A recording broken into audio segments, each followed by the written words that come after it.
Bonjour à tous, c'est Jackson pour Technoid et bienvenue pour ce test. Aujourd'hui, on va parler du Honor 10, donc le nouveau Honor qui est sorti il y a quelques temps et qui m'a été prêté. Alors pour le coup, c'est pas la marque, mais c'est Daddy Donc normalement beaucoup connaissent, mais si vous ne connaissez pas, je vous invite à aller sur sa chaîne. Il fait des très belles réalisations sur les smartphones.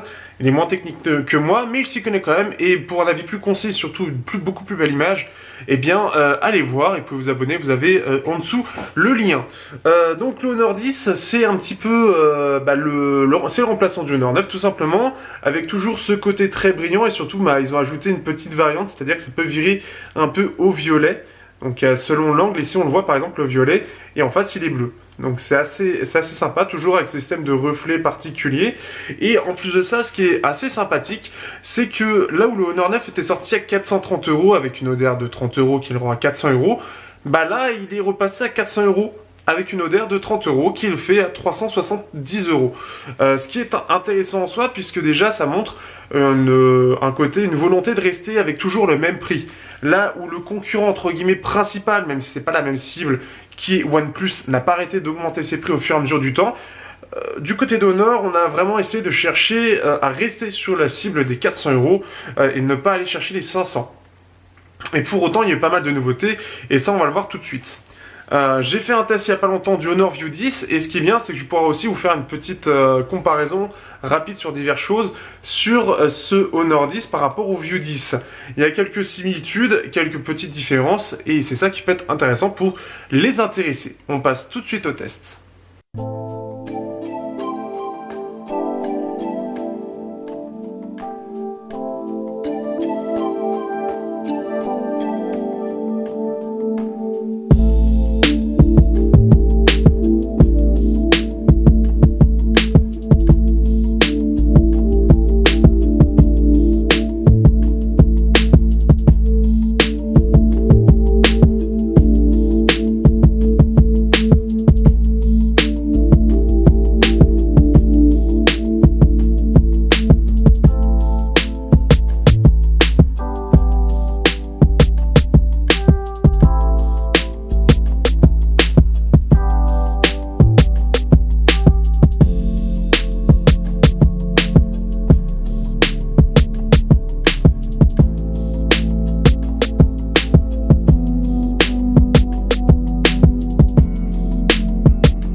Au niveau du design, donc là on se retrouve avec un design typiquement Honor, ça n'a pas beaucoup changé, il y a juste une petite chose. Tout d'abord on va faire le tour du propriétaire pour voir un peu les nouveautés. Tout d'abord, vous pouvez voir ici tout simplement que vous avez une encoche, donc la belle petite encoche. Donc une encoche avec à gauche l'appareil photo, au milieu le haut-parleur et à droite tout ce qui est capteur de proximité et de luminosité. Donc ça, la petite chose habituelle. En bas, nous avons droit à donc un menton qui est quand même assez présent. Et aussi, alors ça se voit pas très bien, mais enfin, à la fois on le voit et à la fois c'est pas assez discret. Mais vous avez le lecteur d'empreintes qui est présent. Je vais essayer de faire un petit zoom dessus. Vous avez le lecteur d'empreintes qui est ici. Et vous le voyez en pointillé. C'est-à-dire que là, ils ont décidé de faire un presque pas vers le lecteur d'empreintes sous l'écran, puisque là, il est sous la dalle. Il y avait déjà le Mi 5S, si je dis pas de bêtises, où c'était le cas, et là ils ont fait sous la dalle. Donc ce qui fait qu'en fait ce que vous voyez en pointillé, c'est le lecteur d'empreintes, et ça fait partie du verre. Donc petite évolution par rapport au Honor 9, et aussi View 10, où c'était à l'avant. Donc déjà, première chose. Ensuite, sur le côté, nous avons ici, hop, la partie SIM, Dual SIM, donc on est sur Dual Nano SIM. Ce qui est dommage, c'est qu'on perd le port SD, puisqu'avant, sur l'Honor 9, on pouvait mettre une carte SD, ce qui n'est plus le cas sur celui-là, et c'est un peu dommage. Au-dessus, nous avons droit, hop, on va mettre un petit peu plus de lumière, nous avons droit au port infrarouge, micro secondaire. À droite, nous avons droit, hop, ici, au bouton Power, qui est un petit peu, non, qui est pour le coup pas strié, qui est tout plat, et aussi le bouton volume. Vous avez les antennes qui sont sur les côtés, donc vous en avez une ici, vous en avez une ici, et les deux autres sont en dessous justement, donc comme on peut les voir ici. Le haut-parleur, ici le port USB type C, Le jack, qui lui par contre fait encore de la résistance chez Honor, contrairement à Huawei. Et enfin le dos. Donc le dos qui lui est toujours en verre, avec toujours ces reflets assez particuliers, assez atypiques qu'on retrouve que chez eux, même si certains ont essayé de faire à peu près la même chose. Et surtout, ils ont ajouté une particularité qu'on peut voir selon l'angle. C'est-à-dire que par défaut de face, il est bleu. Par contre, dès qu'on va changer l'angle, on peut voir que ça devient violet, notamment au niveau des reflets, ce qui le rend encore plus atypique. Vous avez une version Phantom Green qui permet de passer du vert au violet au bleu. Donc vous avez les trois coloris, ça le rend très très beau. Vous avez le double appareil photo pour finir, avec le flash qui est un petit peu à côté et AI caméra sur le côté. Donc double caméra qui est pour le coup dans une espèce de cartouche et donc qui englobe les deux. Le truc c'est par rapport au Honor 9, le truc qui était assez sympa, c'est qu'on avait la caméra qui était intégrée dans le verre et qui faisait assez classe. Donc Honor 8, Honor 9, c'était le cas pour les deux. Le Honor 8 Pro aussi, pareil, c'était dedans et c'était vraiment sur la même ligne. Donc c'était vraiment à travers le verre que ça passait. Et là pour le coup, là ils l'ont.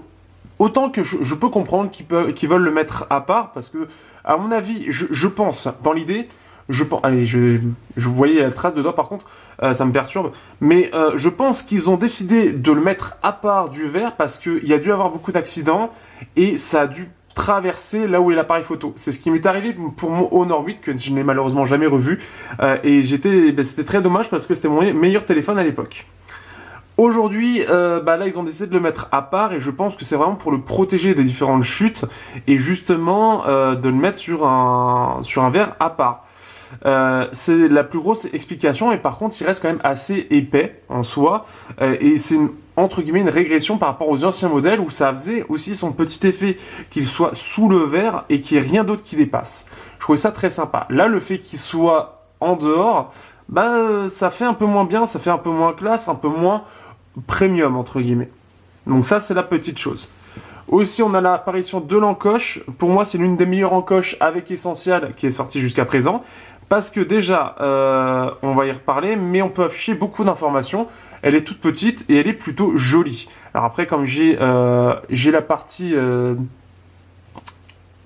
j'ai la protection d'écran qui est présente, ça me permet pas de voir exactement comment elle est. D'en profiter pur on va dire, mais néanmoins elle reste assez jolie, assez petite, assez discrète entre guillemets, je dis bien entre guillemets parce que pour moi ce sera jamais discret, et comme en plus de ça on est sur un écran LCD, ça passera jamais vraiment de façon vraiment bien. Par contre écran éteint, ça, on le voit beaucoup, ça c'est la petite chose. Alors après la protection d'écran aussi fait qu'on le voit, mais je pense pas qu'on le voit parce qu'on peut voir que la différence entre l'écran et le châssis, elle se voit quasiment pas comme ça. Il faut vraiment que je mette à la lumière en soi. Mais sinon, elle se voit pas. Donc je pense que ça peut passer. Mais après, quand on est sur du LCD, forcément, même si on cache, on va dire, entre guillemets, l'encoche, elle se verra beaucoup plus que les autres. La prise en main elle-même est plutôt bonne. On a des bords qui, j'ai l'impression, sont un peu plus fins, en tout cas, où la prise en main est un petit peu différente. Mais c'est de souvenir, donc je préfère pas dire de bêtises. Parce que on a la tranche qui ressort un petit peu par rapport au verre. Mais pour le coup, comme j'ai plus l'Honor 9, vu que c'était après, ça date un petit peu maintenant, je ne sais plus exactement si c'était pareil. Mais pour moi, le Honor 9 avait une meilleure prise en main. Mais je voudrais pas trop m'avancer. Je pense qu'il était un petit peu plus épais. Ici, il est plutôt fin cette année. D'ailleurs, ça se voit un petit peu, qu'on peut voir, parce qu'il est légèrement décalé au niveau de l'USB type C. Et ça doit être par rapport à la carte mère, justement. Sinon, en soi, ce qui vient, c'est que l'évolution, c'est vraiment ce dos, en fait. Le côté bicolore lui donne un aspect supplémentaire très intéressant, je trouve, que personne n'a à part Huawei. Et ça, c'est plutôt cool. Et puis, ce système de reflet. Ce qui fait qu'il a toujours un design vraiment à la fois qui reste simple, mais qui est atypique. Il se démarque aussi par le lecteur d'empreintes qui, lui, est moins efficace. Il faut l'admettre. Il est moins efficace qu'un lecteur d'empreintes classique. Il est plus lent. Mais ça a son petit effet puisque c'est sous l'écran, il reste quand même plutôt réactif et dans la bonne moyenne, mais on sent qu'il est en dessous de ce que nous propose jusqu'à maintenant Huawei qui était exemplaire de ce point de vue-là. Et ils ont sacrifié de la vitesse pour une petite innovation. Enfin, elle n'était pas si innovante que ça, mais une petite évolution qu'on voit très rarement, pour être très honnête, pour être très exact. Ce qui fait que c'est un design qui pour moi est plutôt pas mal, mais un peu moins bien, un peu moins réussi que les autres années, à cause de ce double APN qui ressort, qui apparaît, et qui enlève de ce côté un peu classe, un peu justement tout plat du Honor 9, qui était, je trouve que ça rendait vraiment très très bien. Mais je pense que derrière, il y a un souci au niveau de la protection de l'écran, au niveau de la casse du verre, et ça devait causer problème. Ça me semble être le truc le plus logique, c'est qu'ils ont préféré le protéger. Alors, on va passer à la partie surcouche. Avant même de commencer, je vais vous montrer une fonction qu'on a sur iPhone, et qui devrait être sur à peu près tous les Android aujourd'hui, puisqu'aujourd'hui, on a la reconnaissance faciale. Quand on le met vers nous, il doit se réveiller pour nous reconnaître. Malheureusement, c'est pas le cas de beaucoup d'Android, et je tiens quand même spécifiquement à mettre en avant Honor de ce point de vue-là, et donc Huawei aussi, puisque justement, on a cette détection, comme à Apple, pour dire « Ah, il veut regarder son téléphone, on peut déverrouiller. » Donc si je le fais bien, on va enlever, hop, ici, comme ça, on va le mettre bien, donc il est à plat, vous le ramassez, hop, il est directement déverrouillé. Ça a l'air tout con comme ça, mais clairement, ça lui ajoute un plus, et c'est là où la reconnaissance faciale déjà prend un petit peu plus son sens. C'est qu'on sait que quand on va le lever, on va le mettre en face de nous, il va directement se déverrouiller. Donc c'est vraiment sympa de ce point de vue-là, d'avoir juste à faire ça, et de pas l'avoir surtout que... Bon là il m'a pas détecté, mais surtout que quand on a Motorola qui faisait ça, ça aurait été bien que ce soit répandu. Et vous pouvez voir, c'est très rapide en plus de ça. La reconnaissance faciale de Huawei est très rapide. Par contre, attention, ce n'est pas très sécurisé. Je l'ai montré juste avant, le lecteur d'empreinte fonctionne bien, et en plus de ça, on peut s'en servir comme le Honor 9, comme bouton de navigation. Personnellement, je ne l'ai pas utilisé, mais par défaut, la fonction Home est utilisée pour le lecteur d'empreinte, ce qui devient une habitude tout simplement. Pour parler maintenant de la partie ici, système, on va parler ici. On est sur donc la version 8.1 avec EMUI 8.1, ce qui est logique puisque ça suit les versions Android. Je vais baisser un petit peu la luminosité. Alors, ce qui fait que on est sur la dernière version, je suis sur la dernière version 8.1.0.143 qui intègre le GPU turbo, qui intègre la stabilisation électronique, et on en reparlera dans la partie vidéo, donc qui va apporter des choses assez sympathiques et des choses un peu moins sympathiques. Alors, en soi, Huawei est venu de très loin, je l'ai dit même sur le View 10, elle est venue de très loin pour sa surcouche, puisqu'on est à la base sur une surcouche qui ressemble beaucoup plus à MIUI, un sous-MIUI pas très très beau, à quelque chose qui est du presque Google avec des fonctions supplémentaires. Alors quand je dis presque Google, c'est pas au point de faire OnePlus, mais ça commence à s'approcher un petit peu, puisque ça va être des petites modifications un peu partout, des applications Huawei, ce qui le rend assez sympathique. Alors justement, donc sans filet réseau, on n'a rien de spécifique dessus. Ensuite, connectivité, on a droit au NFC, donc ça c'est plutôt cool d'avoir le NFC, justement aujourd'hui c'est très présent, surtout pour le paiement. Huawei Be, Huawei Share, bon ça on peut s'en passer, ça va pas être très très utile. La gestion des applications et notifications, donc gestion des notifications, gestion des autorisations, les applications par défaut, bien évidemment si vous les changez, donc ça c'est aussi la chose intéressante, sachant que voilà, vous avez un petit peu tout, même ACT saisir vocalement, vous avez service de saisie automatique, PowerPoint, PDF, etc. Vous avez plein de choses. Applications jumelles, on va être limité à Facebook Messenger et WeChat. Alors WeChat parce que j'utilise un petit peu. Notifications et barres d'état. Donc là, ça va être plus pour en haut. Donc les notifications allument l'écran. On a un témoin de notification qui se trouve en fait normalement juste là, la partie notification. Ensuite, alors je vais peut-être zoomer un petit peu pour que vous voyez bien. Ensuite, méthode de notification icône. On peut choisir icône, numéro ou aucune. L'affichage du réseau. Le truc c'est que l'affichage du réseau que vous voyez ici, hop, que vous voyez juste ici en haut, eh bien, justement, le truc, c'est que elle va enlever une notification. Donc après, c'est à vous de voir si c'est important ou non. Et vous pouvez optimiser aussi dans l'icône de batterie, la partie batterie. Ce qu'il faut savoir, c'est que là, par exemple, vous voyez la petite chose intéressante, c'est que comme j'ai mis à côté de la batterie, ça a pris un peu plus de place. Donc je vous conseille de mettre dans la batterie, parce que par défaut, le pourcentage de batterie est à côté de la batterie. Ce que je trouve con, surtout quand on a une encoche, et qu'ils optimisent plutôt bien, et ça, ils n'ont pas optimisé. Ce qui fait que vous pouvez le mettre dedans, et ce qui va permettre d'avoir une information d'activation supplémentaire. C'est-à-dire que vous allez avoir NFC Bluetooth, le mode s'il est en silencieux ou quoi que ce soit, la batterie et l'heure. À gauche, ils ont gardé la data et la Wi-Fi. Alors, c'est-à-dire que les deux sont toujours présents. Et vous pouvez aller voir jusqu'à 4 notifications, ce qui commence à être sympa. Pour moi, c'est important, toujours les notifications. Ça permet d'avoir les 4. Donc 4 notifications, ça commence à être quand même sympa. C'est celui où j'ai vu le plus de notifications. C'est ceux-là, c'est ici. Et ça, c'est une bonne chose. Parce que bon, quand on a une notification, voire 2 sur le LG G7, bon. Parce que voilà un petit peu par rapport au LG G7, voilà ce que ça donne. Là, on en a 3. Pourquoi, je ne sais pas. Bon, ça commence à devenir compliqué avec LG à suivre. Mais en gros, vous avez une encoche qui est plus petite et qui va permettre d'afficher plus de choses. Parce qu'en plus de ça, ils mettent ça en plus petit. Donc c'est une bonne chose à mon sens. La batterie, donc ça, toujours une chose de chez Huawei. Hop, on va mettre un petit peu, voilà, comme ça. Donc le mode de gestion économie, donc ça va réduire bien évidemment tout ce qui est synchronisation, tout ce qui est data, tout ce qui est luminosité, etc., etc. Tout ce qui peut faire économiser un petit peu d'énergie.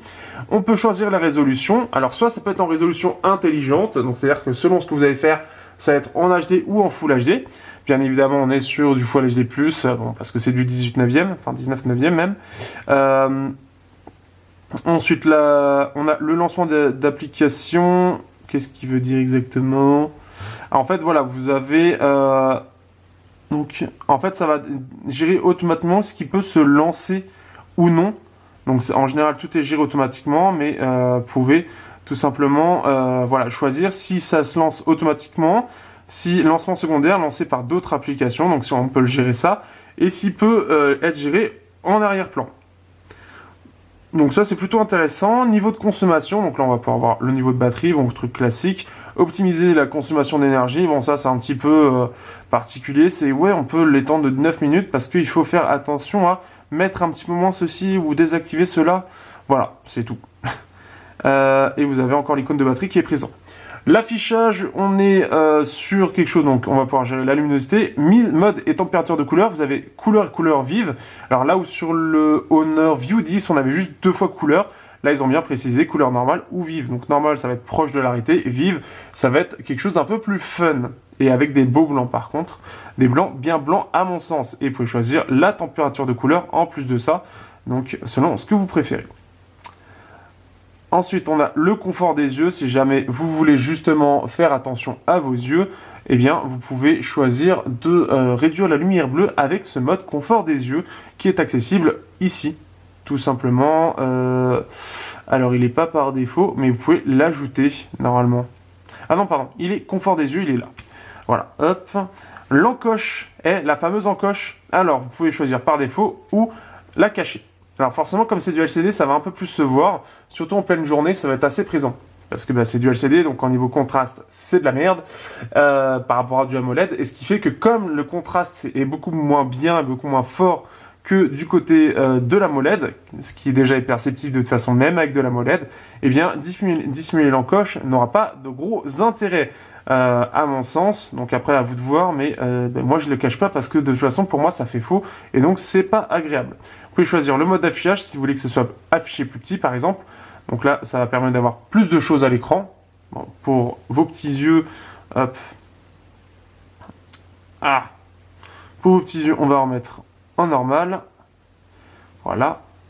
Alors, ce qui est bien, c'est que tu me remettes dans les paramètres, ce serait très sympathique.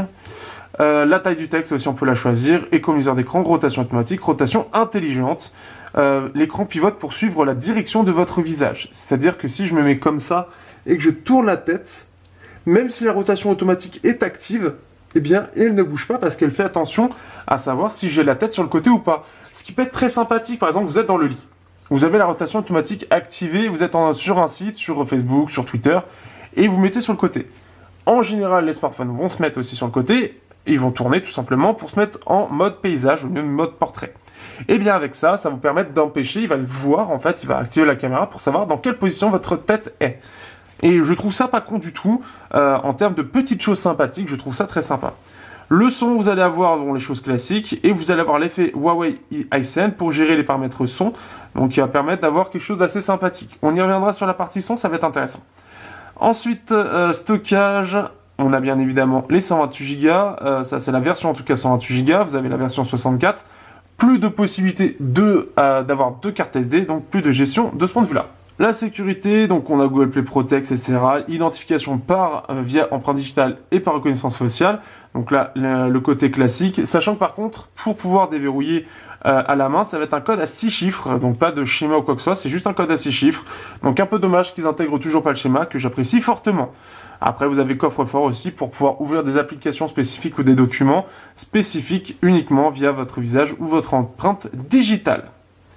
Et on va pouvoir gérer, afficher mot de passe code, administrateur, utilisation du HDB, permet de connecter votre appareil à un ordinateur iSuite sans activer le débogage USB. Bon, ça c'est des choses un peu particulières.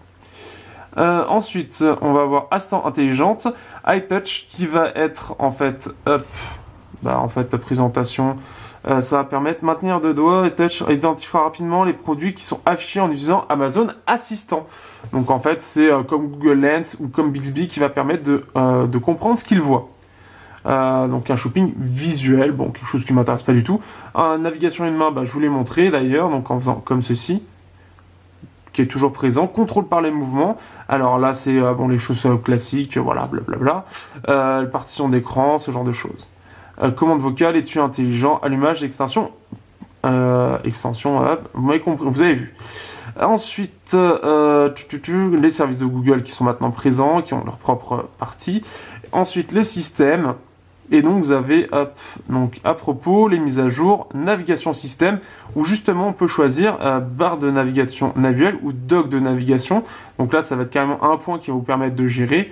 Touche de navigation sur l'écran, donc vous avez même cette partie-là, en fait. Donc, en fait, ça va être comme ce que propose un certain iPhone, en un peu différent. C'est-à-dire, c'est une touche qui va permettre de tout faire. Donc, le retour, là, et là, le home, tout simplement. Enfin, le retour, soit le retour comme ça, soit le retour, voilà. Bon, en fait, ce qu'il y a, en gros, l'idée de ce bouton, c'est d'avoir, en fait, comme le bouton en bas, si vous n'aimez pas faire avec le lecteur d'empreinte, vous pouvez le faire avec un bouton directement à l'écran. Ce que je trouve pas con, par contre, ça prend de la place, c'est dommage de ne pas l'avoir mis transparent par rapport au reste. Parce que là, sur les applications, si on prend par exemple ici, ça c'est présent, on peut voir que on voit pas à travers. Bon, en tout cas, je trouve ça sympathique comme idée, j'avais pas vu ça pour le coup, je le découvre en même temps que vous, et je trouve l'idée plutôt bonne. Bon, par contre, là, j'ai du mal à m'y faire, là, je suis perdu. Alors, on va revenir à navigation, vous avez aussi la version bouton de navigation hors écran, donc là, ce qui fait que ça va être avec le lecteur d'empreinte qu'on va pouvoir jouer. Donc en fait, ce qui fait que vous avez les deux choix, si vous n'êtes pas satisfait du lecteur d'empreinte, mais que vous aimez cette navigation, que j'apprécie beaucoup personnellement, eh bien vous avez ça. Et pour moi, actuellement, ce qu'aurait dû faire Google, c'était ça, qui permettait un peu d'avoir quelque chose d'assez sympa en soi, et d'assez facile à utiliser, et qui ne soit pas trop mal fait, à mon sens. Et par exemple, j'aime bien en tout cas cette petite idée de barre qui va permettre de remplacer le lecteur d'empreinte, parce que sur l'Honor 9, j'avais beaucoup apprécié cela. Voilà, après vous avez le transfert de données, j'ai oublié de faire, donc langue et saisie, hop. Transfert de données, sauvegarde, réinitialisation, meilleure expérience utilisateur, et donc vous pouvez transférer les données en fait par rapport aux applications, comportements, bugs, les choses classiques. Vous avez une application comportement du tel, enfin sécurité, donc ça va permettre d'optimiser, donc ça va être la RAM, ça va être tous les fichiers en trop, ce genre de choses. Nettoyer, ça va permettre de nettoyer tout ce qui est fichiers divers et variés qu'on peut désinstaller. Enfin, soit les applications, etc., etc. Gestion du flux de données, ça va permettre de choisir qu'est-ce qui est accès ou non à Internet, ou enfin, en tout cas, la data ou au Wi-Fi. L'interception, alors là, c'est en gros le blocage de messages ou d'appels, pour pas vous faire emmerder, par exemple, sur des numéros qui vous harcèlent. Voilà. La batterie, donc on a aussi ici les bulles de notification. Il faut savoir que vous avez des applications, vous pouvez les gérer ici pour les interdire ou autoriser. Et une analyse de virus, bon, ok, ça peut être utile pour ceux qui feraient via autre chose pour télécharger autre que sur Google. Ce sera ça qui pourra un petit peu vous aider, tout simplement. Ensuite, hop, non, je ne veux pas. Donc, on a toute la partie photo. Donc ça va être toutes les photos, soit par album. Et on peut découvrir donc temps forts. Donc, ce qui va être bien, c'est soit les temps forts, donc par exemple des journées spécifiques, soit des personnes qui vont être regroupées, soit la localisation, soit les choses. Là, forcément, comme je viens juste de l'activer, bon bah forcément, hop. Mais ce qui va être bien en fait, c'est que c'est via le NPU, donc le processeur neural, qui va détecter très rapidement les visages et pouvoir les classer, donc savoir quel visage il voit. Alors après, j'ai peut-être pas mis beaucoup de visages, ce qui fait qu'il ne doit pas en voir beaucoup. Oui, mais c'est ça en fait. Voilà un petit peu. Qu'est-ce que vous avez d'autre? Vous avez l'application photo pour rester dans le thème. Voilà. Et alors, l'application photo, on y reviendra assez rapidement, mais je la trouve assez mal faite. Je préférais ce qui était proposé avant.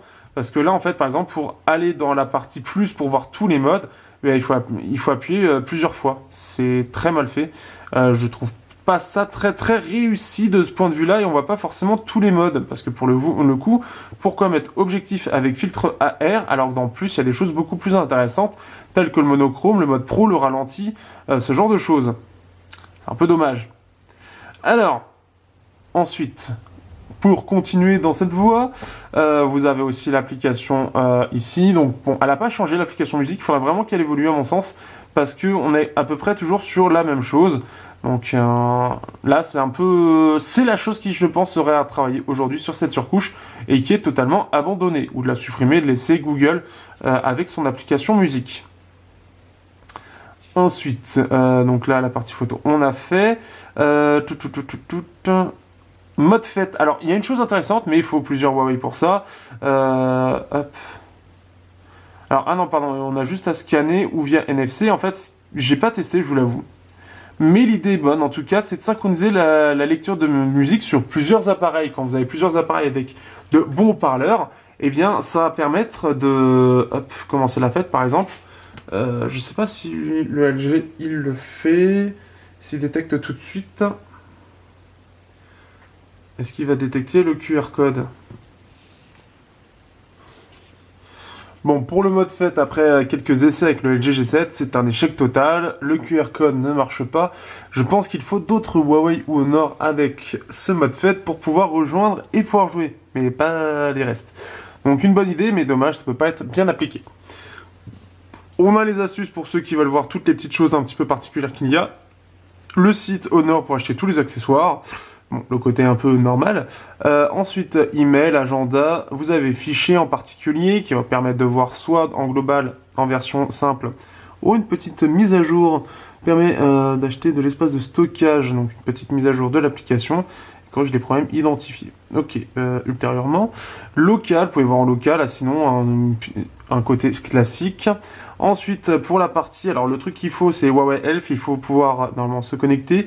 Là, en tout cas, on peut voir que j'ai fait 10 000 pas la dernière fois que j'ai marché, je ne sais quand.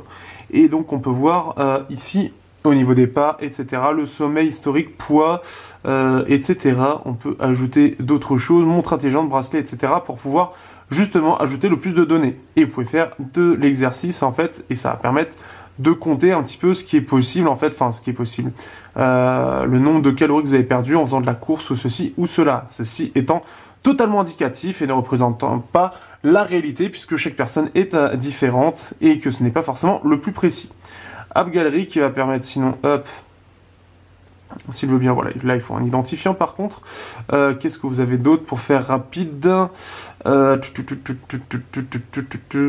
Enregistreur sonore, bon le côté classique, on va pouvoir enregistrer le son. Vous avez Game Suite qui va permettre en fait de voir tous les jeux que vous avez téléchargés, que vous pouvez voir qu'il n'y en a pas du tout. De toute façon, je fais la suite demain. Mais en fait, c'est un peu comme à la, comment on appelle ça, à la Samsung, avec ce côté, on va pouvoir vider la RAM, on va pouvoir ne pas être interrompu pour la session de jeu, etc. Et on va pouvoir même faire une liste de personnes qui sont acceptées ou non. Fortnite est d'ailleurs téléchargeable, ce qui fait que je vais pouvoir m'empresser de vous montrer un peu ce que ça donne lors de la partie jeu. Ensuite, qu'est-ce que vous avez d'autre? Mode fête, on l'a vu. Musique, on l'a vu. Tac, tac, tac. Vous avez Quick aussi qui va permettre en fait, alors non ce n'est pas le fast food, ça va permettre de faire surtout, en fait c'est du côté de GoPro, c'est pour faire un montage rapide de toutes les vidéos que vous avez prises et vous fait un montage joli, etc. Vous avez la petite fonction de télécommande intelligente pour pouvoir gérer le port infrarouge justement et donc pouvoir gérer vos télés ou tout ce qui est en infrarouge. Translator qui va permettre de directement, hop, ici que je refasse, une traduction donc soit vocale, soit à l'écrit, soit par exemple une photo, vous ne savez pas où vous êtes, vous cherchez une direction, vous voulez traduire un menu. Et en fait, là, ce qui est bien, c'est que ça va superpositionner le texte traduit par-dessus celui qui est présent. Donc là, forcément, vous ne voyez pas grand-chose, mais ça traduit tout. Et donc là, on peut voir donc, qui va mettre par-dessus la phrase qui est traduite. Donc ça, c'est assez sympathique, puisqu'on va tout voir. Donc il y a même la mention FFC, QEQF, FF, etc. Donc tout ce qu'il arrive à reconnaître, il le traduit. Ça peut être vocal, écrit ou un enregistrement. Et ce, dans plein de langues. Donc ça, c'est le côté assez sympathique. Wallet qui va être là en fait, qui va permettre en fait de gérer pour la partie NFC, de gérer vos cartes, mais quelque chose que je n'ai pas du tout fait, que j'utilise actuellement très peu. Voilà un peu pour cette partie surcouche complète. Au-delà de ça, là où j'étais un petit peu déçu par rapport au View 10 sur la fluidité qui est un peu liée à l'écran, là j'ai beaucoup moins de soucis et ce qui fait que c'est agréable. Là on voit bien que la fluidité est bien plus présente. On n'est pas sur du AMOLED, mais ça on y reviendra au niveau de l'écran, mais on est sur quelque chose qui est vraiment bien, qui se défend vraiment bien et qui est bien optimisé. Malheureusement, il y a quelques fonctions qui sont encore à revoir et sur différents points, mais le logiciel s'améliore beaucoup du côté de Huawei et pour 400 €, on a clairement une expérience très solide. On passe maintenant à la partie écran pour montrer ce qu'il a un petit peu en façade et pas sous le capot. Ça, ce sera après. Au niveau de l'écran, on est sur un écran 5.8 pouces. Merci de rester sur quelque chose qui est aux alentours des 5.2 pouces. En tout cas, un peu plus compact que du 6 pouces. Parce que clairement, ça commence à manquer. Donc il faut continuer comme ça au Honor. Restez sur du 5.8 pouces. Je vous en supplie, même pour le Honor 11 ou Honor 20 ou tout ce que vous voulez comme terme de nom. Là, on commence à être un petit peu perdu avec Huawei. On ne sait pas quel chemin ça va être pour la suite. Néanmoins, pour ce Honor, donc on est sur du 5.8 pouces en 19/9. Donc ce qui fait que c'est assez sympathique, ça reste compact et ça reste moins grand que les 6 pouces habituels qu'on a un peu partout, qu'on voit un peu partout et qui, clairement, c'est un peu plus chiant au niveau de la prise en main. Ce qui fait que on est sur toujours du LTPS, pas d'AMOLED encore. Bon là, ce qui est bien, c'est qu'on est surtout sur un gros rapport qualité-prix, ce qui fait que justement, c'est un petit peu normal. On peut cacher l'encoche, bien évidemment avec le LCD ça va pas faire très joli. Par contre ce qui est bien, et ce qui est un peu moins bien pour le coup pour moi, et comme c'est pas le mien, je ne l'ai pas enlevé, vous avez de base en fait, vous avez une petite protection d'écran. L'écran lui-même d'ailleurs de base, donc en couleur normale, est plutôt bien. Vous avez le mode de couleur vive qu'on a vu tout à l'heure dans la partie surcouche. Pour ceux qui n'auraient pas suivi, je vous remontre. Et ce qui fait que, alors non, pas le confort des yeux, ça c'est autre chose. Hop, mode de température. Vous avez soit des couleurs un peu flashy, un peu fun, un peu joli. Vous voyez que c'est un peu pétant. Soit quelque chose d'un petit peu plus chaud. Alors enfin pour moi c'est un peu plus chaud en tout cas, mais plus réaliste aussi. Et ce qui fait qu'on a des couleurs vraiment pas mal. Au niveau de la luminosité en elle-même, donc soit ça va être très peu et on va quasiment rien voir et c'est très bien pour la nuit, soit avoir quelque chose de très lumineux et donc au plein soleil, j'ai pas eu de soucis particuliers. Donc il se défend bien de ce point de vue-là et je l'apprécie beaucoup. Au niveau de l'écran, j'ai pas grand-chose à dire. En plus de ça, le rafraîchissement de l'écran, il est mieux que le View 10 puisque là on a quelque chose qui est beaucoup plus fluide et c'est quand même vachement agréable à l'œil, il faut l'avouer. Donc, ce qui fait que l'écran lui-même est bien réussi. On a des angles de vision qui sont assez corrects, même si on perd en luminosité, donc à peu près là. Là, on en gagne un petit peu, je ne sais pas pourquoi. Mais un bon écran, globalement, avec des bonnes couleurs, assez agréable de ce point de vue-là. Même si, effectivement, un AMOLED, c'est mieux. Mais pour le prix, ça se défend très bien. Les couleurs sont bonnes, j'ai pas grand-chose à dire. Même le contraste est plutôt bon, et même vraiment bon. Donc, un bel écran sur ce Honor 10. Au niveau du son, donc là on est sur un simple haut-parleur, là où le View 10 étant plus grand a droit à son double haut-parleur qui était bien puissant, plus de ça. Ici on est sur un simple haut-parleur qui est quand même, il faut le dire, beaucoup moins puissant. Donc une petite session de musique va nous en apprendre un peu plus.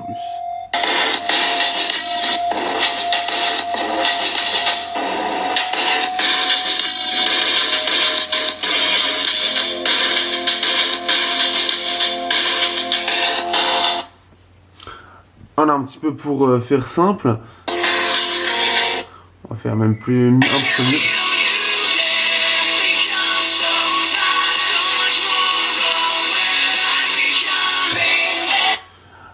au niveau du haut-parleur, qu'est-ce qu'on peut en dire? C'est quelque chose qui est moins puissant déjà que le OnePlus 6, qui était déjà pas très très puissant. Donc ça, chose à remarquer.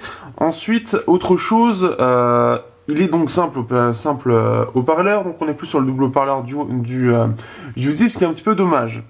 En soi, le haut-parleur est plutôt intelligible. Là, on est sur du Linkin Park. Ah, Linkin Park. Et ce qui fait que le son est quand même très orienté médium, il est très orienté vocal et ça s'entend puisque tout le reste sur cette musique, la voix prend le pas sur tout le reste. Donc une certaine voilà, un haut-parleur qui, on sent qu'il y a eu des concessions qui a été fait dessus pour que ça puisse remplir les critères. Au niveau de la partie, cette fois-ci, jack, puisque déjà il y en a un, ce qui est une bonne chose. On est sur le Kirin 970, pour ceux qui connaissent bien ma chaîne, vous connaissez déjà mon avis, mais on va en faire un rapide retour dessus. Ce qu'il faut savoir, c'est que donc vous avez le Kirin 970 n'a pas une très bonne puce son intégrée, ce qui fait que de toute façon, quel que soit le Huawei, le son sera un petit peu moyen. Il y a eu quelques améliorations qui ont été faites depuis, avec notamment Huawei Hisense qui gère la musique, ici. Donc, il y a un petit ajout, en fait, sur la jack, il y a un petit peu plus c'est un petit peu mieux fait que par exemple par rapport au View 10, ce qui fait qu'on a quand même un son qui est un peu meilleur que le View 10. Surtout si on le met en mode naturel, ça va permettre justement ça.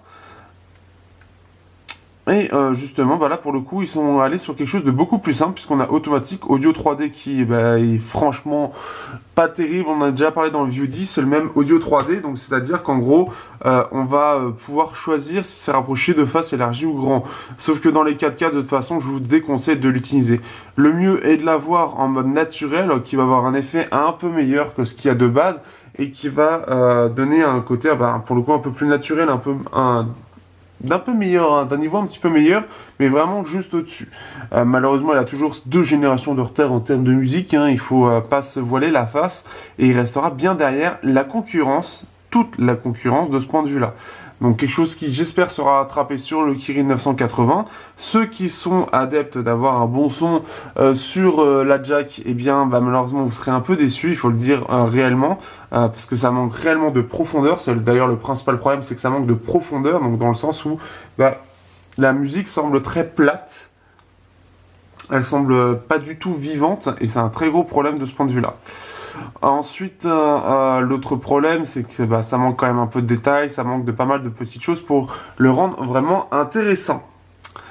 Autre chose à savoir pour ceux qui, comme moi, vous avez acheté le câble USB Type C de chez KZ et vous voulez utiliser vos KZ en mode USB Type C. Il faut savoir que ce mode-là de musique est toujours présent. Donc, ce qui fait que quand vous l'activez, vous aurez forcément pas le son de base, mais un son modifié par l'égaliseur que vous avez ici. Donc le mieux est de le mettre en mode standard pour pas qu'il pose problème, mais sachez que vous avez un impact quand vous avez ça qui est... vous avez un impact dès que vous le branchez par ceci. Donc sachez-le. Donc si vous étiez en audio 3D au départ, vous n'avez pas fait gaffe, si le son rend dégueulasse, c'est normal. Mais en tout cas, vous aurez un son un poil différent par rapport à ce que vous auriez dû avoir avec le câble sans qu'il prenne en compte justement cette sortie, comme la plupart des téléphones le fait. Au niveau de la photo, donc là on est sur une partie photo, donc du 16 plus 20 mégapixels au dos, donc quelque chose de classique, sans partie optique, la stabilisation optique n'est pas de la partie, c'est toujours comme ça chez Honor. Par contre, ils ont ajouté le mode AI, donc le mode intelligence artificielle avec les filtres. Alors, les photos chez Huawei, chez Honor, c'est quand même particulier, il faut dire ce qui est, et j'ai été assez... il y a des fois c'est bien, puis il y a des fois c'est pas bien du tout.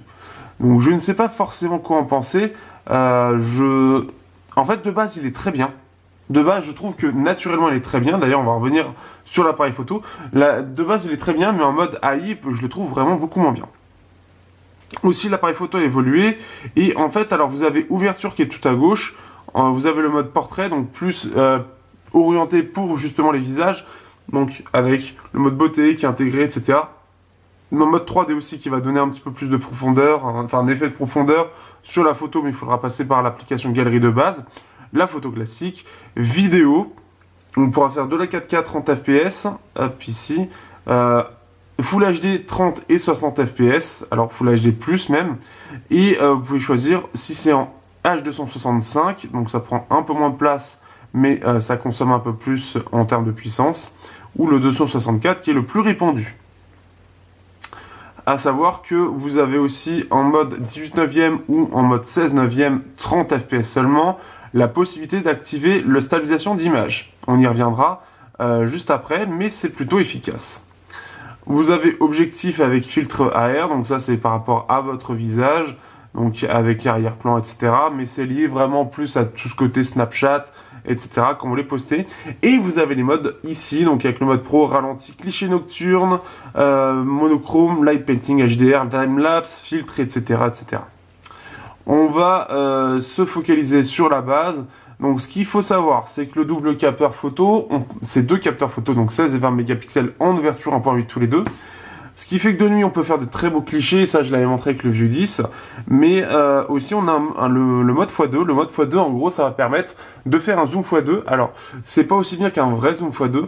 Sauf de nuit, quand on est en ouverture 1.8, il récupère plus de détails. Mais globalement, comme c'est deux photos, en fait, c'est deux photos prises avec les deux capteurs photos, et ensuite c'est retouché logiciellement, eh bien, ce sera un peu moins bien qu'un vrai x2. Vous avez le mode appareil photo, et justement, si je pense bien, normalement, vous devez voir les photos, et en fait, on peut voir que, alors notamment le ciel est extrêmement forcé. En fait, j'aime pas du tout le mode AI. Je l'aime pas du tout, d'ailleurs vous pouvez le voir, pour ceux qui sont sur Twitter vous devez le voir, parce que le gros problème c'est que ça a tendance à rendre très flash les photos. Alors c'est bien pour les jeunes, entre guillemets, oui je commence à être vieux, mais c'est bien pour vraiment les jeunes qui n'ont pas ce côté où ils veulent quelque chose de naturel, ils veulent quelque chose de beau, et en général quand c'est beau c'est très flashy. C'est un peu ça le truc, hein, l'idée c'est vraiment ça, et ce qui fait que on sent que chez Honor, on aime bien les trucs très flashy. Hein. Faut pas se leurrer. Quand on passe d'un mode à l'autre, on n'a pas du tout la même photo. Les couleurs sont vraiment saturées, mais vraiment très saturées. Trop saturées à mon sens. Ça se remarque notamment par le vert. Alors même si je trouve qu'avec la dernière mise à jour, ils ont amélioré ça parce que il y avait un moment, au moment de la réception, j'ai trouvé que c'était vraiment très flash. Ils sont calmés un petit peu. Le ciel bleu reste encore très saturé, donc ce qui fait que bon, j'ai un petit peu du mal avec ce mode AI. Personnellement, en plus de ça, oui, il y a un autre souci, c'est qu'en plus de ça, sur les bâtiments, il y a un effet qui, je trouve, ça peut rendre parfois bien, et parfois ça rend pas bien du tout. Et ce qui fait qu'on a cet effet où on veut mettre en avant le bâtiment, comme l'objet principal, et le mettre en avant par rapport au reste, tout en ayant un ciel bleu qui est plus saturé, ce qui fait que, comme le bâtiment, pour lui donner un impact un peu plus fort sur la photo, le contour au niveau du ciel notamment va être un peu blanchi, ça va le mettre en avant. Mais si vous saturez en même temps le ciel d'un bleu très bleu flash, eh bien ça rentre en conflit, surtout que sur certaines photos, cette mise en avant du bâtiment n'est pas très large en fait, n'est pas très diffuse, elle est sur une distance très courte, et ce qui fait que ça fait une photo absolument pas du tout naturelle. Et ce qui fait que ça peut vraiment avoir un impact sur la photo assez négatif. Alors parfois ça peut être bien fait, mais je trouve quand même que les photos de base sont de meilleure qualité. En fait, si vous voulez quelque chose de bien de base, vous laissez tel quel et ça fera de très belles photos très naturelles. Si vous voulez quelque chose d'un peu plus flashy, très bien pour les réseaux sociaux, là par contre, il faudra activer le mode AI. À savoir que quand vous allez ensuite dans la galerie Huawei, vous pouvez désactiver ces modes pour avoir, c'est-à-dire que ce qui est bien, c'est que dans la galerie Huawei, vous pouvez choisir d'activer ou désactiver en fait le filtre qui a été mis par-dessus. Donc ça, c'est quand même une bonne chose qui a été mise en place par Honor. Si jamais on a fait la photo et que, moi, ce que j'ai fait, c'est que vraiment pour Google Photos, j'en ai fait une avec et une sans. Mais par défaut, en fait, vous pouvez clairement le faire directement, en fait, via la galerie, désactiver pour pouvoir poster. Ce que je trouve une bonne chose. Mais sur les bâtiments, c'est très voyant, et aussi sur les arbres. Parce que ce côté très flash bleu à côté d'un vert flash, tout en ayant une espèce de mise en avant par exemple d'un arbre, et bien pareil, ça a le même problème que les bâtiments, et on a ce côté un peu où on a l'impression que cette retouche a été parfois faite à la tronçonneuse, et ça donne un effet assez immonde à la photo. Alors, c'est vraiment pour les plus, entre guillemets, photographes d'entre vous que ça va toucher, mais pour la plupart des gens, ça ne va pas se voir. Aussi, on aurait pensé que l'idée derrière l'intelligence artificielle est d'avoir des couleurs plus justes, notamment, et d'avoir le truc le plus naturel possible. Ce qui n'est pas le cas. Ce n'est pas du tout la direction que veut prendre Honor de ce point de vue-là. Ils veulent utiliser l'intelligence artificielle pour appliquer un filtre sur divers objets qu'on voit sur la photo et avoir un côté un peu plus waouh, un peu plus effet réseaux sociaux, très retouché pour Instagram notamment. C'est vraiment cette idée-là. Aussi une bonne amélioration, notamment en intérieur par rapport au View 10, ce sont les détails. Alors le View 10, je le trouvais pas forcément mauvais, mais en intérieur, ou en tout cas quand on commençait un peu à avoir un petit peu du mal à capter correctement la lumière, il avait tendance à avoir un côté un peu plat, un peu trop lisse, à mon sens. Et là où le Honor 10 s'écrase beaucoup moins, il se défend beaucoup mieux là-dessus, et je trouve qu'il y a eu un bel effort sur notamment l'intérieur, ce qui fait que les casettes ZS10 là-dessus sont vraiment, enfin ZS6, en fait ce côté granuleux qu'on a sur l'écouteur tout simplement, eh bien je trouve que justement là ça ressort très bien. Là, les détails sont présents. C'est un peu moins bien que le LG G7 que j'ai en même temps en test. C'est moins bien que la plupart des smartphones. Mais à 370 €, 400 €, on est sur un très bon photophone. Il se défend très très bien. Il y a un dernier mode qui est arrivé, d'ailleurs je vais tester le tout de suite parce que j'ai oublié de le tester, mais j'avais déjà eu quelques clichés. On a en fait un mode cliché nocturne avec ce côté AI. Donc AIS, en fait, donc une stabilisation via l'intelligence artificielle qui permet de faire une photo. J'ai vu quelques photos et malheureusement c'est pas très probant, ça manque d'ouverture. En fait ça fait une photo qui est bien détaillée, enfin pas bien détaillée mais qui récupère pas mal d'informations, notamment au niveau de la lumière, mais qui est extrêmement bruitée et assez imprécise. Parce que l'idée derrière le mode AIS, c'est de prendre plusieurs photos à la main et en fait la stabilisation se fait via l'intelligence artificielle. Le résultat est apparemment bien meilleur sur le Huawei P20, mais dans la réalité, sur celui-là, ça le fait beaucoup moins bien. Notamment parce qu'il manque la stabilisation optique justement qui permet de faire ça.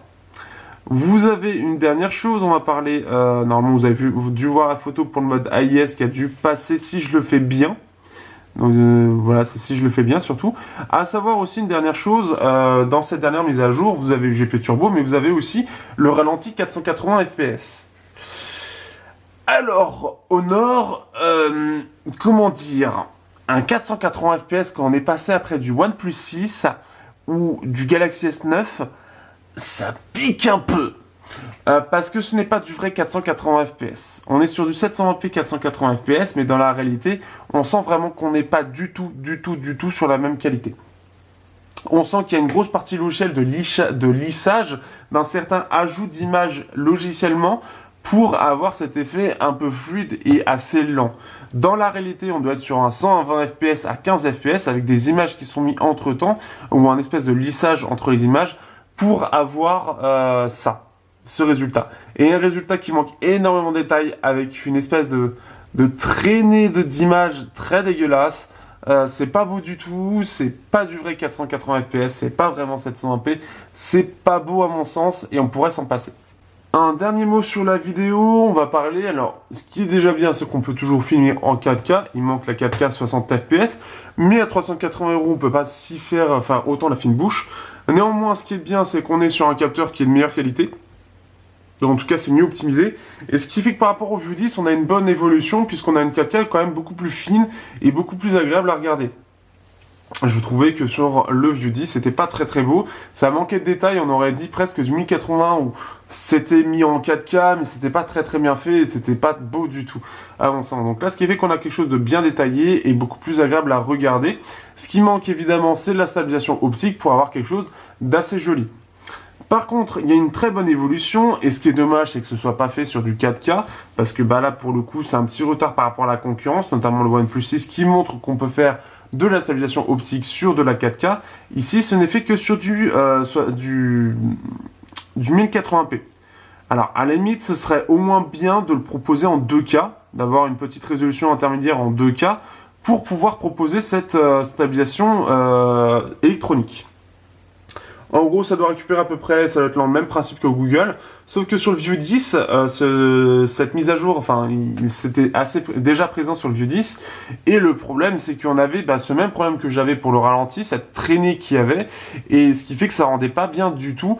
Parce que on sentait vraiment que il y avait quelque chose logiciellement qui permettait de lisser. Enfin, c'était très bizarre en termes d'image. Je trouvais ça pas beau et je trouvais ça pas vraiment de bonne qualité.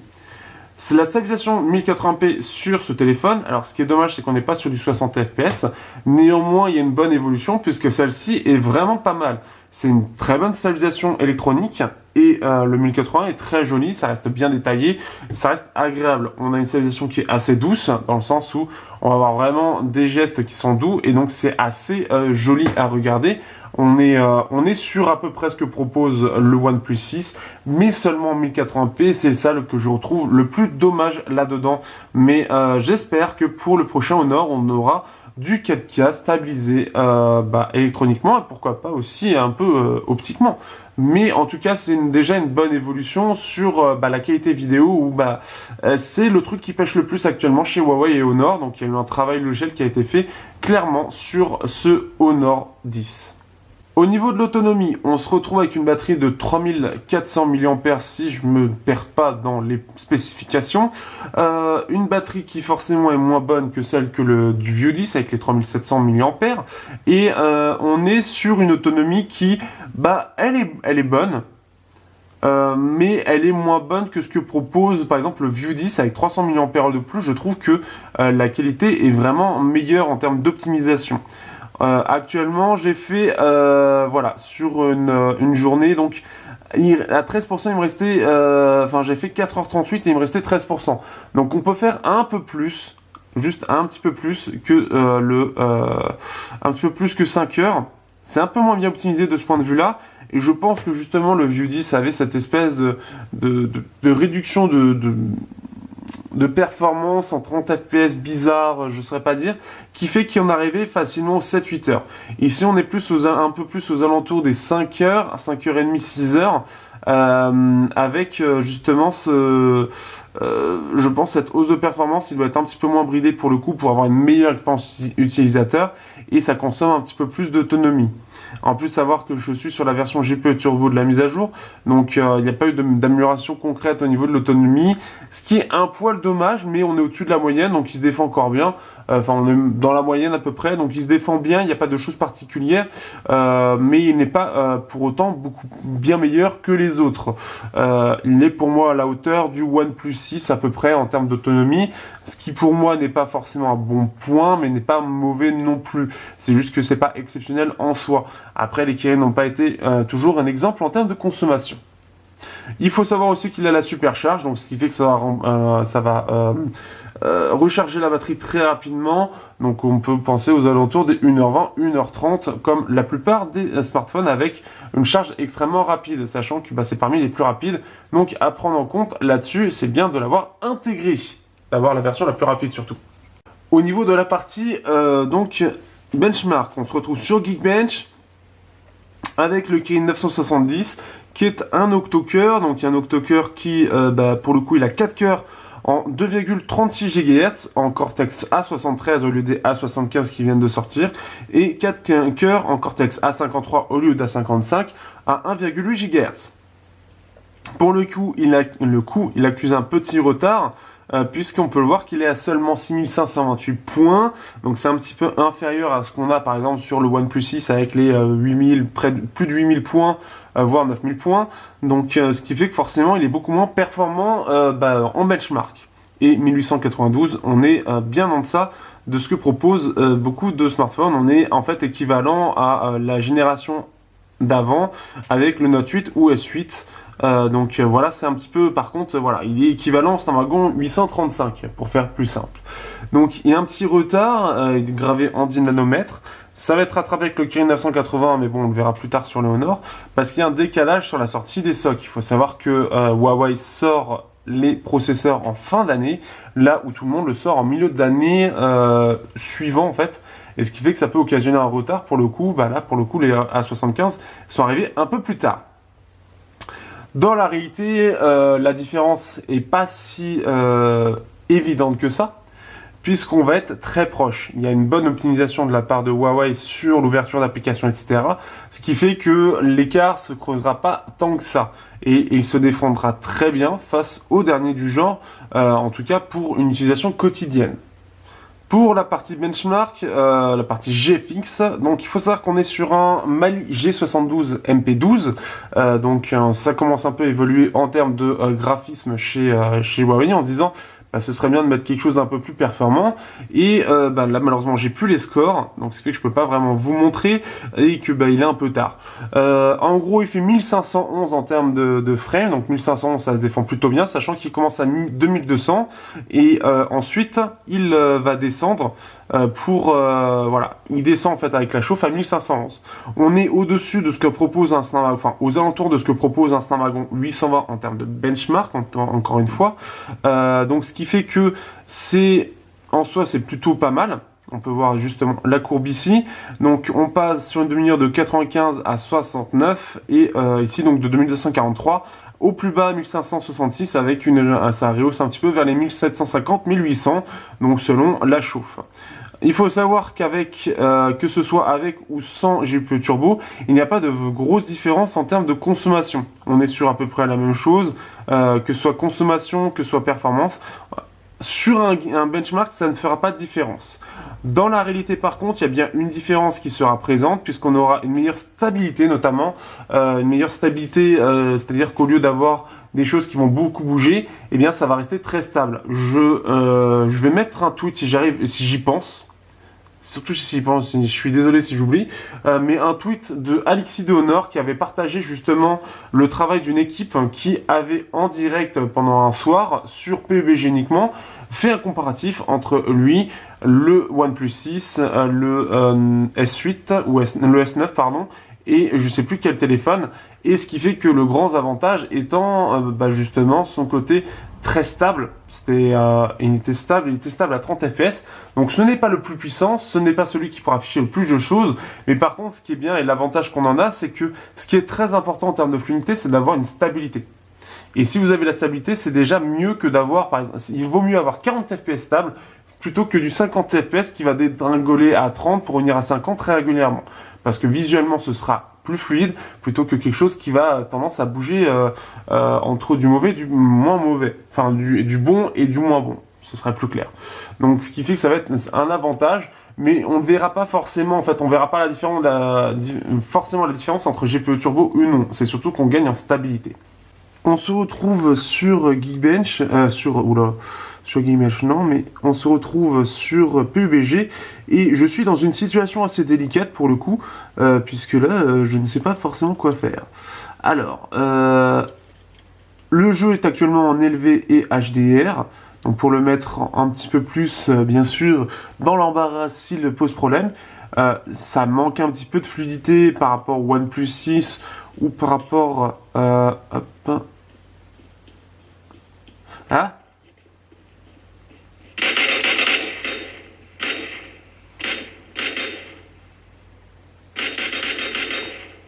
alors ça manque un petit peu, comme je le disais, de fluidité, mais ce qu'il y a de bien, c'est que ça reste quand même très stable. Donc pas de gros soucis là-dessus. Et ça reste plutôt fluide. Je trouve d'ailleurs le jeu plus beau que sur le View 10. Ou sur le View 10, j'avais un côté un peu grossier qui je trouvais apparaissait sur le jeu. Alors que là, ça se défend plutôt bien. Je vais me mettre un petit peu plus comme ceci. Où est l'ennemi ?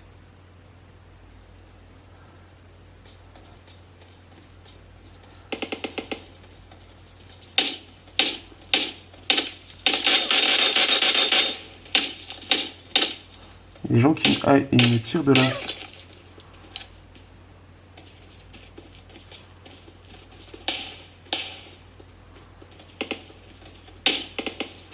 Est-ce qu'on va avoir la même idée? Est-ce qu'on va avoir la même idée? Comme c'est un seul haut-parleur, bah pour le coup, je suis un petit peu bloqué. Où est l'ennemi?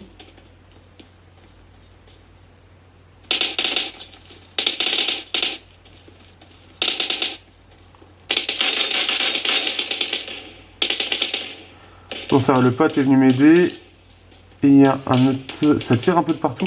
J'ai bien fait de sauter là, il y a pas mal d'actions. Ça vous permet de voir en plus un peu le jeu. Et pas avoir une simulation de randonnée.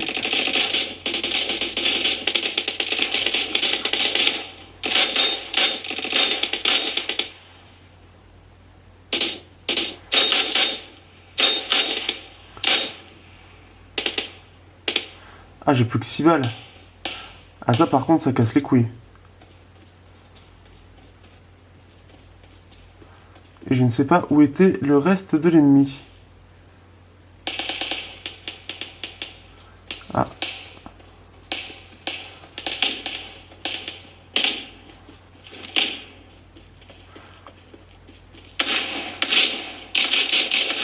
Ah, bon, bah, c'est la fin pour moi.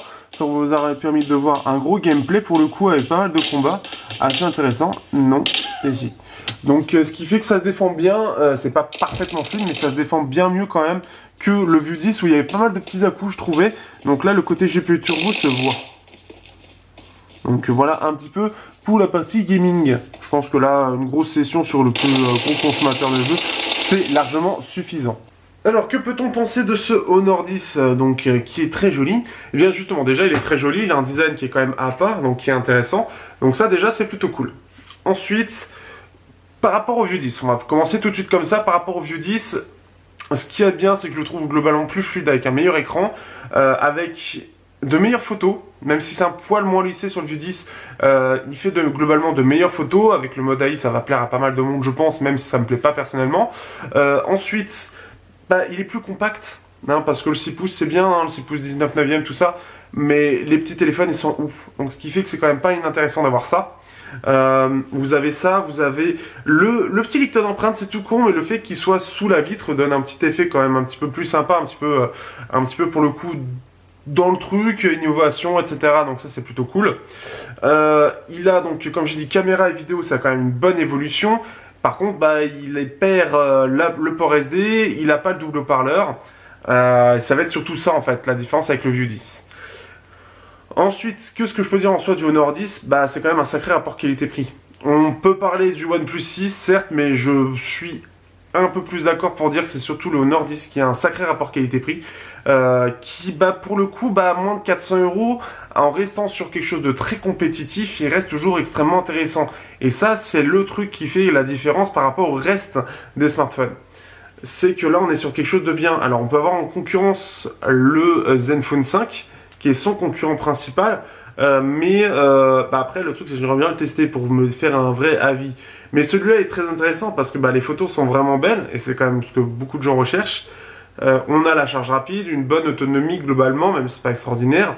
Un écran qui est quand même de meilleure qualité que le Vue 10 et qui va permettre une bonne fluidité. En tout cas, moi, j'ai pas été gêné, alors que certains l'ont été apparemment en termes de testeurs. Mais moi, j'ai pas été gêné. La reconnaissance faciale qui est présente, l'encoche qui est pas trop grande et qui permet d'avoir plein de notifications, hein, ce qui n'est pas le cas de tout le monde.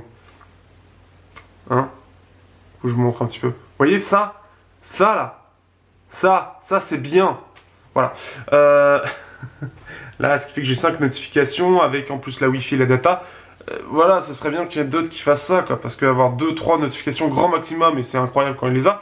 Bon, voilà quoi. Et je fais la guerre à ça, même si certains trouvent ça ridicule. Mais globalement, c'est un bon objet. Il y a des petites choses quand même qui sont un peu moins bien par rapport au Honor 9, notamment l'appareil photo qui n'est pas sous la dalle de verre, mais qui est à part et qui ressort, et qui lui donne un effet un petit peu moins premium pour le coup, parce que c'est quelque chose qui était quand même vachement appréciable. Et ça, je trouve ça dommage. On perd aussi le port SD qui faisait une particularité du Honor 9 et des Honor généralement. Ici, on l'a perdu.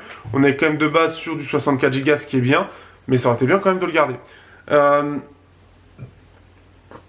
Ce qui fait que bah, je peux recommander ça à ceux qui sont pas très exigeants en termes de partie, on va dire, de partie processeur graphique. Pour les jeux vidéo, c'est pas ce qu'il y a de mieux, même si ça se défend vraiment bien. Pour ceux qui cherchent en fait surtout un énorme rapport qualité-prix en dessous des 400 €.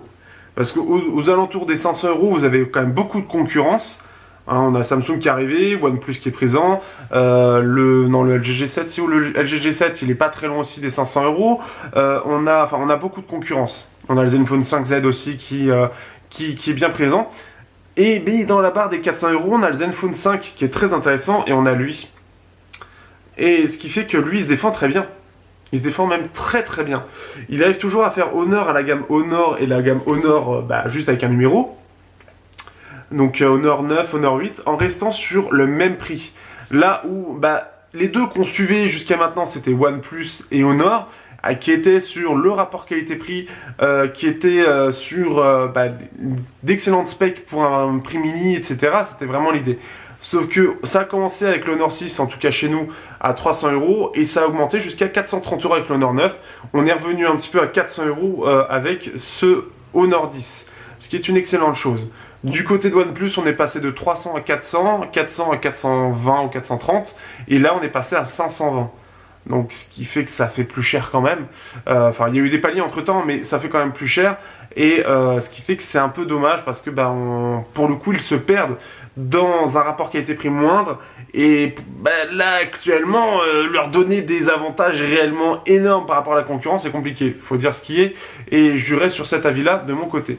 Mais l'Honor 10 à 400 €, clairement, lui, il a un peu plus de choses à revendre parce qu'il y a beaucoup moins de concurrence à 400 € et surtout qu'on peut le trouver à 370. Psychologiquement, ça fait parler quand même. Et puis, surtout que ses vrais défauts, c'est la partie audio et beaucoup utilisent la jack, enfin le Bluetooth.